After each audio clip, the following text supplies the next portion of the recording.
Today we're going to talk about a game that actually meshes two different genres in a way I didn't think would work out very well. This is Hyper Universe on the Xbox One. Let's talk about this.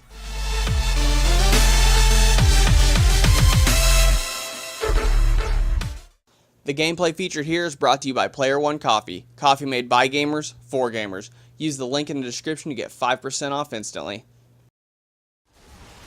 Alright, so this is Hyper Universe. This is created by Nexon Games, and it was actually released on PC back in like January, but it was never really on my radar. But I saw some of my friends playing it on Xbox One, and I realized, okay, well this is a new Xbox One exclusive title. I'll download it, it's free to play, and I'll check it out and get my impressions of it, since I really hadn't heard anything about it up until it came onto Xbox. Now, when I initially seen the trailer for this, it was a cinematic trailer. It didn't show any gameplay, but the cinematic trailer looked pretty cool. It looked like they were, kind of not really taking itself too seriously. Characters looked like they came from about every walk of life. It kind of had an anime-style character. My favorite character to play as in this game is Zet. He looks kind of like a Gundam. But like I said, the cinematic trailer didn't show any gameplay. When I looked at the gameplay trailer, I saw that it was a 2.5D side-scrolling platformer, but it was also a MOBA. And I wasn't really sure how well that would work, because when I think of MOBA, I think, Dota 2, League of Legends, Heroes of the Storm, Smite. And, I've played a lot of MOBAs in the day, and I usually try to stay away from League of Legends and Dota 2 because they do get so competitive. It's really hard to have a good time as a new player to try to figure out all these different characters. So I usually play things like Heroes of the Storm or Smite. I used to play a lot of Paragon before that got shut down. So when I saw this, I was like, okay, well, I'm interested in it, but I'm not sure how well it's going to work because it's the side-scrolling platformer. I'm not sure how well that would work in a MOBA setting. And I was actually pleasantly surprised when I finally got in to play it that it works really well for this game. Before actually playing in this game, I felt like I was going to have a hard time getting into it because I like side-scrolling games. I just didn't see how it would work well with a MOBA. And I felt like whenever I was getting ready to play it that I was going to end up feeling like I was playing Mega Man or Metroid. But I was pleasantly surprised when I got in and actually started playing. You almost forget that you're playing a side-scrolling game. It feels like you're playing a MOBA. The really only difference is, rather than going right lane, left lane, or center lane, you go upstairs or downstairs. There's still, jungle creatures for you to kill to get buffs for your team and gold. There's still a store for you to buy different buffs as you increase in gold and level. It plays very much like a MOBA, and it does it really well. The characters play very fluid. They're fun. Every single one of them feel like they play different. Now, I haven't got to play too many of the characters yet. I've been just playing through the ones that are on free rotation and the 2 or 3 that I have unlocked. My favorite so far is, like I said, Zet. He looks like a Gundam. And I'm actually really enjoying this game. Like I said, it kind of takes you out and makes you forget that it's a side-scrolling game. But at the same time, it doesn't feel overly competitive and overly complicated like a game like Dota 2 or League of Legends. I feel like the simple thing to do is to jump into a game if you're wanting to try out a new character, play against AI characters for 2-3 games, figure out how your character works, and then go play in, the regular PvP mode, and it works out awesome. It's very fun. Doesn't feel overly complicated, doesn't feel like you're being completely outmatched in games. It feels simple. I wouldn't say this is baby's first MOBA, but I would say if you're new to the genre and you're wanting to get into these kind of games, this is definitely a good one to start with because it will actually give you a good foundation and kind of teach you the way. I mean, if I were going to start with a MOBA and this was around, this probably would have been the one I started with if I've not played the games very much, because this plays really well. It's fun, it's simple, but at the same time you learn all the necessary mechanics that translate into other MOBAs. Which this is awesome because, I mean, we really don't have any other MOBAs right now on console. I mean, we had Paragon, Epic shut it down, we have Smite, but Smite's not really one I get into a whole lot. I play it from time to time, but I kind of get burnt out on it after a few matches and then don't pick it back up again for about a month. Usually if I'm wanting to play a MOBA, I have to go to the computer. Usually Heroes of the Storm is my go-to. I'll get on my computer and I'll play through that. And, but it's nice to actually have one on the console because, like I'm sure many people do, if you have a console and you have PC, it's nice sometimes to be able to sit back on your couch with a controller, not huddled over a desk with a mouse and keyboard, which is my biggest nitpick about PC. I don't like being huddled over a desk when I want to enjoy a game sometimes. Sometimes I like to do it, but for the most part, if I really want to get into a game and have fun, I just sit back on my couch and hold a controller. My PC is for my competitive gaming when I'm not trying to actually enjoy myself usually. So this is awesome that we're finally getting a good MOBA on console. I mean, I wish we would get some different titles. I would love to see Heroes of the Storm come over, but for right now, this is definitely a good one to hold everybody over if you don't have, a gaming PC and you have an Xbox One, you want to play a good MOBA.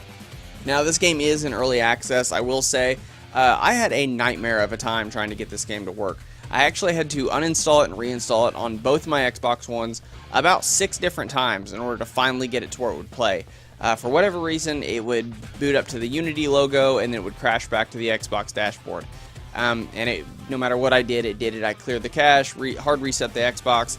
It would not boot into the game. Finally, after about 6 times of uninstalling it and reinstalling it on both my Xboxes, it finally decided to work. But still, occasionally you do get the pleasant screen telling you cannot connect to servers, when according to the website there is nothing going on with the servers. So it definitely has poor netcode. I'm not sure where the servers are located because it says North America, but sometimes my ping skyrockets on this game, and I'm not really sure why. And like I said, also sometimes I can't even connect to the servers. So I have a good feeling these servers, if they are in North America, they are far away from where I am. So be aware of that. I live in Indiana, so if you live around this area, your connection to the server might actually not be very great sometimes. But before actually recording this review, I decided, you know what, I'm going to go look and see what some of the people are saying about it on Steam, because this game's been around a lot longer on Steam, and sometimes there are patches ahead, so I decided I wanted to go look and really, see what other people are thinking about this game that have had a lot longer time to play it than people on Xbox. And this is actually hilarious. When I logged into the Steam page to see what kind of reviews it was getting, it had mixed reviews. So I started scrolling through them and trying to look at the reviews, and most of the ones, especially with people that have a lot of hours into the game, are all positive. So I was having a hard time figuring out, why is this game getting mixed reviews?